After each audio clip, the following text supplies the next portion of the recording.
அனைவருக்கும் என் அன்பான வணக்கம். நான் உங்கள் ரமேஷ் கார்த்திக். இன்றைய காணொலியில் நம்ம விவாதிக்க போகிற தலைப்பு இந்தியாவில் நடைபெற்ற ஜாலியன் வாலாபாக் மசாக்கர் என்று சொல்லக்கூடிய ஒரு நிகழ்வு. இந்தியாவை மட்டுமல்லாது இந்த உலகையே அதிரச் செய்த ஒரு நிகழ்வு அப்படின்னா ஜாலியன் வாலாபாக் அப்படின்னு சொல்லலாம்.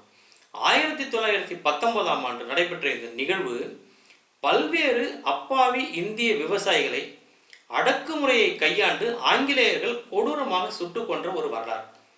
இதை பற்றி நம்ம விவாதிப்பதற்கு முன்னால என்ன காரணத்திற்காக இந்த நிகழ்வு நடைபெற்றது அப்படிங்கிறத பார்த்துட்டு இந்த நிகழ்வை பற்றி விவரிக்கும் பொழுது ஒரு முழுமையான புரிதல் கிடைக்கும். சரி, முதலாக 1917ஆம் ஆண்டு பிரிட்டிஷ் அரசாங்கம் ஒருவரை தேர்ந்தெடுக்குது. Sir Sydney Rowlatt. என்ன காரணத்துக்காக அவரை தேர்ந்தெடுக்குது அப்படின்னு சொன்னால், இந்தியா முழுவதும் 1917ஆம் ஆண்டுகளில் கடுமையான போராட்டங்களும் கிளர்ச்சிகளும் ஆங்கிலேயர்களுக்கு எதிராக வெடிக்குது. இந்திய சுதந்திர போராட்ட இயக்கம் வலிமை பெற்று வருது. இந்தியா முழுவதும் பல்வேறு இடங்களில் பல்வேறு அமைப்புகள் போராட ஆரம்பிக்கிறாங்க. இந்த செய்தி பிரிட்டிஷ்காரங்களுடைய காதுக்கு போகும்பொழுது எப்படியாவது இந்த புரட்சியாளர்களை அடக்கணும் அப்படிங்கிறத முடிவு பண்ணுறாங்க.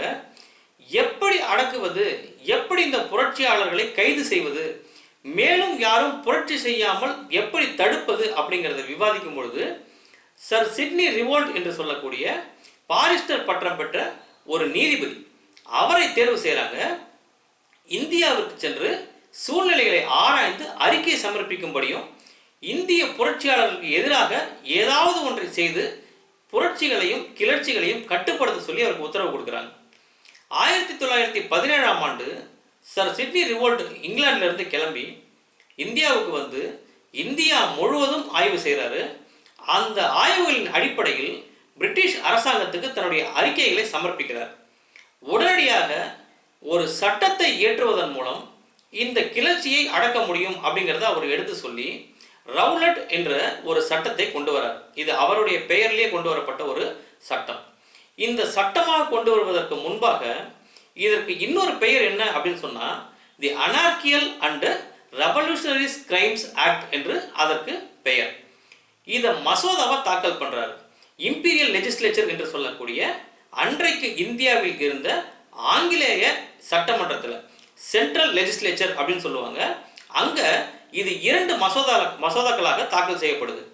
பிப்ரவரி மாதம் 6ஆம் தேதி 1919ஆம் வருடம் 2 மசோதாக்களாக இந்த ரவுலட் சட்டமானது தாக்கல் செய்யப்படுது.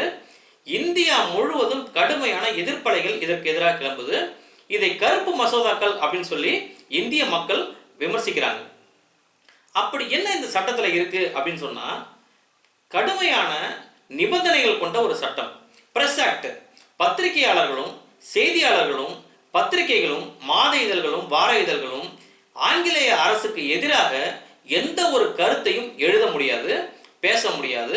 அவர்களுக்கு எந்த விதமான ஃப்ரீடம் ஆஃப் எக்ஸ்பிரஷன் சுதந்திரமும் கிடையாது. மீறி பேசினால் கடுமையான சிறை தண்டனை அவர்களுக்கு வழங்கப்படும். மேலும் கடுமையான பெனால்டிஸ் வழங்கப்படும். இது பத்திரிகைகளுக்கு மட்டும் கிடையாது, துண்டு பிரசுரங்கள் கூட விநியோகிக்கக்கூடாது. ஆங்கிலேயர்களுக்கு எதிராக எந்த விதமான இந்திய சுதந்திர போராட்டத்தை தூண்டும் வகையிலும் கருத்துக்கள் இருக்கக்கூடாது அப்படிங்கிறது சட்டமாக கொண்டு வந்தாங்க. அது மட்டுமல்லாமல் காவல்துறைக்கு வானளாவிய அதிகாரங்களை வழங்க வழிவகை செய்தது இந்த சட்டம். ஒருவரை கைது செய்யணும் அப்படின்னு சொன்னால் எந்த விதமான வாரண்டோ எந்த விதமான காரணமோ இல்லாமல் ஒருவரை கைது செய்து கால வரையற்ற ஒரு இதில் வைக்க முடியும். ஜெயிலில் கொண்டு போய் போடணும் அப்படின்னு சொன்னால் வாரண்ட்டும் தேவையில்லை. அதே போல் ஒரு சர்ச் பண்ணணும் அப்படின்னு சொன்னால் சர்ச் வாரண்ட் இல்லாமலே இந்தியா முழுவதும் எந்த வீடுகளில் வேண்டுமானாலும் எந்த இடங்களில் வேண்டுமானாலும் காவல்துறையினர் சர்ச் பண்ண முடியும். அது எதற்கு வழிவகை செய்து அப்படின்னு சொன்னால், அரசியல் தலைவர்களை போராட்டத்திற்கு முன்பாகவே அவர்கள் வீடுகளில் புகுந்து கைது செய்வதற்கான வழிவகை செய்யக்கூடிய ஒரு சரத்தாக அது இருந்தது. அது மட்டுமல்ல, குற்றங்களே செய்யவில்லை என்று நிரூபணம் விடுதலை ஆனாலும் கூட அவர்கள் மேற்கொண்டு எதிர்காலத்தில் எந்த விதமான அரசியல் நிகழ்வுகளிலோ கல்வி சார்ந்த நிகழ்வுகளிலோ மதம் சார்ந்த நிகழ்வுகளிலோ பங்கேற்க முடியாது. ஜாமீன் அவர்களுக்கு கிடைக்க வேண்டும் என்றால் அதிகமான பிணை செலுத்த வேண்டும். இது மட்டுமல்ல, ஒருவரை கைது செய்து சிறையில் அடைத்தால் யாருடைய புகாரின் பேரில் கைது செய்தாங்க அப்படிங்கிறத கேட்பதற்கான உரிமை பாதிக்கப்பட்டவருக்கு கிடையாது. அது மட்டுமல்ல, எந்த ஆதாரங்களின் அடிப்படையில் கைது செய்தாங்க, அந்த ஆதாரங்களை காட்ட வேண்டும் என்று கேட்பதற்கும் எந்த விதமான உரிமையும் கிடையாது. யாரை கைது செய்தாலும் குறைந்தபட்சம் 2 வருடங்கள் சிறையில் வைக்க இந்த சட்டமானது வழிவகை செய்து, எந்த ஒரு அரசியல் தலைவரையும் நாடு கடத்துவதற்கும் இந்த சட்டம் வழிவகை செய்வது. ஒரு அரசியல் தலைவரை இன் கேமரா என்கொயரி என்று சொல்லுவாங்க. அதாவது யாருக்கும் தெரியாமல் சேம்பர்லேயே ட்ரையல் கண்டக்ட் பண்ணலாம். அந்த ட்ரையல் கண்டக்ட் பண்ணும்போது எந்த ஊடகத்துக்கும் அனுமதி மறுக்கப்படும். யாருமே அந்த உள்ள வர முடியாது. இன் சேம்பர் அப்படின்னு சொல்லலாம், இல்லை இன் கேமரா அப்படின்னு சொல்லலாம். ஊடகங்களுக்கும் அனுமதி கிடையாது, வேறு யாருக்கும் அனுமதி கிடையாது. எந்த சட்டத்தின் கீழ் அவர் தண்டிக்கப்பட்டாங்க, என்ன குற்றத்திற்காக அவர் தண்டிக்கப்பட்டார், என்ன குற்றத்திற்காக அவர் நாடு கடத்தப்பட்டார், எந்த கேள்வியுமே கேட்க முடியாது. இதுதான் ரவுலட் சட்டம். இந்த ரவுலட் சட்டமானது பிப்ரவரி 6ஆம் தேதி 1919ஆம் ஆண்டு மசோதாவாக தாக்கல் செய்யப்பட்ட பிறகு 18ஆம் தேதி மார்ச் மாதம் 1919ஆம் வருடம் நிறைவேற்றப்படுது. நிறைவேற்றப்பட்ட பிறகு 21 மார்ச் மாதம் 1919ஆம் வருடம் சட்டமாக மசோதாவில் நிறைவேற்றப்பட்ட 3வது நாளே நடைமுறைக்கு வருது. அந்த நடைமுறைக்கு வந்த உடனேவே ஏப்ரல் 6ஆம் தேதி ஹெரால்ட்ஸ் இந்தியா முழுவதும் கடுமையான எதிர்ப்பலைகள், கடுமையான போராட்டங்கள், கிளர்ச்சிகள், கடையடைப்புகள் எல்லாமே நடக்க ஆரம்பிக்குது. இது நடக்க ஆரம்பிக்கும் பொழுது ஏப்ரல் மாதம் 10ஆம் தேதி ரவுலட் சட்டத்திற்கு எதிராக போராடுவதற்காக தங்களுடைய வீட்டில் இருந்து கிளம்பிட்டு இருந்தாங்க. யார் அப்படின்னு கேட்டால் டாக்டர் சத்யபால் மற்றும் சைஃபுதீன் கிச்லு. எதற்காக கிளம்பினாங்க அப்படின்னு சொன்னால், ஏப்ரல் 13ஆம் தேதி பைஷகி என்று சொல்லக்கூடிய அறுவடை திருநாளை அன்னைக்கு பஞ்சாப் செலிப்ரேட் பண்ணுறாங்க.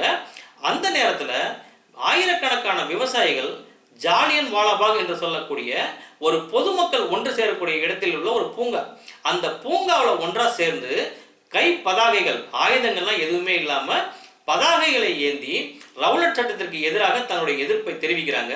இந்த ஏப்ரல் 13ஆம் தேதி ஏற்பாடு செய்யப்பட்டிருந்த இந்த நிகழ்ச்சிக்காக ஏப்ரல் 10ஆம் தேதி தங்களுடைய வீட்டிலிருந்து கிளம்புறாங்க. யாரு? Doctor Satyapal and Saifuddin Kitchlu. இந்த 2 பேரையும் வீட்டிலேயே போய் கைது செய்யறாங்க. 10ஆம் தேதி ஆங்கிலேயர்கள் அவங்க வீட்டு வாசல்லையே காத்திருந்து பல நாட்களாக காத்திருக்காங்க. இந்த அறிவிப்பு வந்த உடனேவே ஒரு மிகப்பெரிய போராட்டத்தை முன்னெடுக்கிறாங்க. அதற்கு வீட்டிலிருந்து கிளம்புவதே கைது பண்ணிடணும் அப்படின்னு முன்னேற்பாட்டோடு அங்கே இருந்தவர்கள் சைஃபுதீன் கிச்லுவையும் சத்யபால் அவர்களையும் இந்த ரவுலட் சட்டத்தின் கீழ் முதலாக கைது பண்றாங்க.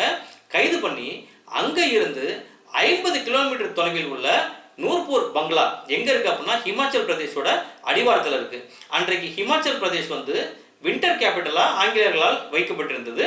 50 மைல் தொலைவில், அம்ரிட்சர்ல இருந்து 50 மைல் தொலைவில் உள்ள ஹிமாச்சல் பிரதேஷ்ல ஒரு பங்களால ஹவுஸ் அரெஸ்ட்ல கொண்டு போய் வச்சிடறாங்க.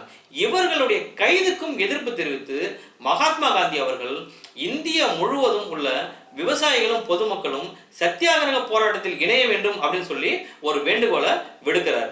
இந்த வேண்டுகோள் விடுக்கப்பட்ட பிறகுதான் ஜாலியன் வாலாபாக் என்ற பார்க்கில் ஏப்ரல் மாதம் 13ஆம் தேதி அந்த நிகழ்வு நடக்குது.